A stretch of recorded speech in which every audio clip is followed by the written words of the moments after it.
Hi, ako si Abel. Birthday ko today and I'm turning 21. Ay, 31 na pala. Mahilig akong magluto, mas mahilig akong kumain syempre. Halata naman, di ba? Lately, nawibili akong gumawa ng mga videos tapos pa-upload sa Facebook. Maasa at naiingit na sumahad na rin kay Meta. Magluluto tayo today ng marami kasi may bisita tayo. Pero bago ang lahat, samahan niyo muna ako maglinis ng konti para hindi naman nakakaya sa mga bisita natin. Simpleng map lang, okay na yan. Linis lalaki kumbaga. Hindi mo na itatanong, 4 na anak ko. At si Kondo, paborito ko. Si Floki, next paborito. Si Peanut, ampon. Tapos si Max, ampon din yan.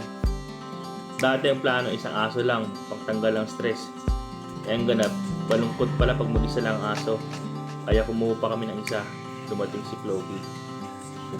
Tapos, ilang mapagmahal na sa aso. Nakita namin si Peanut kawawa sa bahay. Inuwi na namin bigla. Ang dating dog lover na kasi 3 lang sila.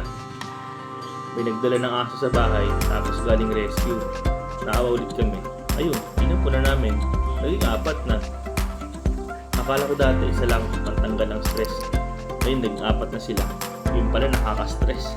Pero biro lang, mahal na mahal ko mga yan. Kahit malalakas kumain. Tara, magluto na tayo. So, nagluluto tayo ng crispy pata. Tapos, meron tayong pansit bato. Galing pa yun ng Bicol. Siyempre, hindi mawawala ang all-time favorite, tiempo. Na may kasamang kimchi. Nabuhusan na ako ng kimchi kaya bumili muna ako. First time ko magluto ng pansit bato. Pero mukhang mabilis lang. Mag-isa lang tayo ng karne, sabay mo yung aromatics. Tapos, isunod natin yung mga gulay. Carrots, repolyo at ibang pampalasa. Oyster sauce, toyo at paminta.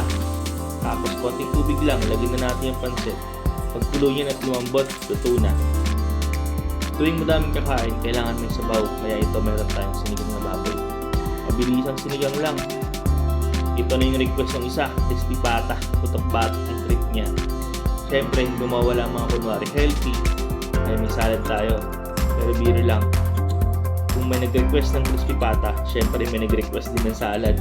Lettuce, strawberry, mangga, crab meat, pipino, tapos kamatis. Simpleng dressing lang, ops na. Tuwain lang natin into bite sizes, tapos mekos na. Ano, tara, kain na.